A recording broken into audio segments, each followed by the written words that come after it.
Fresh. Fresh cheeses are the simplest form of cheese because they have no aging process and are meant to be eaten immediately. The most widely accepted origin story is that Middle Eastern nomads stored milk in pouches made from animal stomachs which contain rennet and the milk curdled into something edible. Fresh cheeses such as ricotta, chèvre, cottage cheese, and mozzarella keep a soft texture, mild flavor, and high moisture content. The delicate flavor makes them common in salads, pastries, spreads, or simple dishes where their clean, milky taste stands out because there's no rind and no time for complexity to develop. The quality of the milk matters more here than in any other category. Soft ripened. These cheeses are lightly aged from the exterior inwards by exposing them to mold until they develop a thin white, edible crust called a bloomy rind. This rind is actually a living layer of mold that turns the inside of the cheese into a gooey buttery paste with a rich mushroomy and creamy flavor. Brie and Camembert are the most famous examples, both originating in northern France. Norman cheesemaker Marie Harel is credited with creating the Camembert in 1791, reportedly with guidance from a priest. Fleeing the French Revolution, people often eat these cheeses too young when the center is still firm and chalky, and miss what the cheese is actually supposed to taste like. Semi-soft. Semi-off cheeses in the subgroup monastery. Cheeses sit in a broad middle zone with enough moisture to stay pliable and smooth, but enough structure to actually slice. Havarti, Fontina, Monster, and Yongura all fall here. Many of these cheeses were developed in monasteries across medieval Europe, where monks had both the time and agricultural resources to experiment with cheesemaking. Fontina from the Aosta Valley in northern Italy has been made since at least the 13th century, and became the foundation of the classic Italian fondue called fonduta. They are very common on cheese boards and grilled cheese sandwiches. Semi-hard. These cheeses are typically aged between 3 and 12 months, resulting in a denser, firmer texture that is easy to slice or grate. The flavors begin to deepen here, moving away from simple milk toward notes of hazelnut, fruit, or sharp tang. Cheddar, arguably the most well-known semi-aged hard cheese, is defined by a specific mechanical process known as cheddaring. Once the curds form and the whey drains off, the curds get cut into blocks and stacked on top of each other. The weight of the stack cheese squeezes out any extra moisture and helps the curds press together into a tight, springy texture.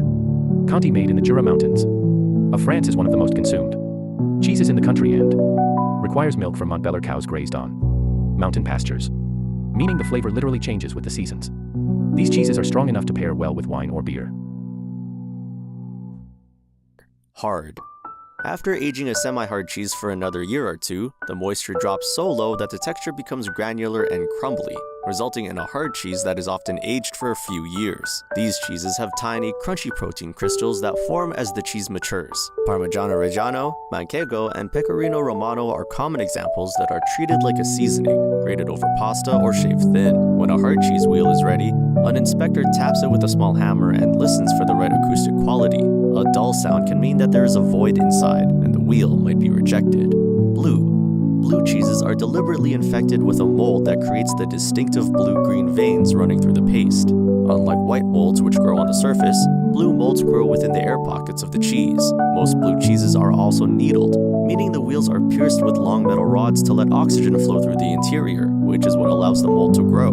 Roquefort, one of the oldest cheeses in existence, is made from sheep's milk and aged in the natural caves of Combloux in southern France, where the mold was originally found growing on bread. According to the legend, a young shepherd left his lunch of bread and cheese in a cave to chase after a girl, came back months later, and found his cheese transformed. The flavor range across blue cheeses is huge. Gorgonzola Dulce is creamy and mild, while Stilton is earthier and crumblier, and Roquefort can be intensely sharp, salty, and almost peppery. Washed rind. Washed rind cheeses are periodically bathed in liquids like brine, beer, wine, or cider during aging. This process encourages the growth of a specific bacteria that gives the rind a characteristic orange or pinkish hue and a stinky smell. However, the interior of cheeses like Taleggio, Epoisses, and Limburger is often surprisingly mild, sweet, and very creamy. Many of them are paired with the regional drinks of wherever they came from, specialty and process-based. This category includes cheeses defined by how they are made rather than how much moisture they have. Stench curd cheeses are often considered a special category by professional cheesemakers because the process is so unique. The curd is dipped in hot water and then literally stretched. Unlike fresh cheeses like ricotta, which are just clumped milk, stretched ones like mozzarella have a ropey, elastic structure from being pulled. Whey cheeses are technically speaking not real cheese because they aren't made from milk. They're made from the whey left over from making other cheeses. And caramelized cheeses like the Norwegian Gjetost are made by boiling whey, cream, and milk for so long that the milk sugars caramelize. It ends up looking like a block of fudge and tastes like salty caramel. A single cheese can actually move between categories as it sits in a cellar. For example, a cheddar is semi-soft when it's 3 months old, but becomes hard with crunchy crystals after 5 years. In some luxurious cheeses like Brillat Savarin or Saint Andre, extra cream is added during the process to boost the fat to over 60 or 75%.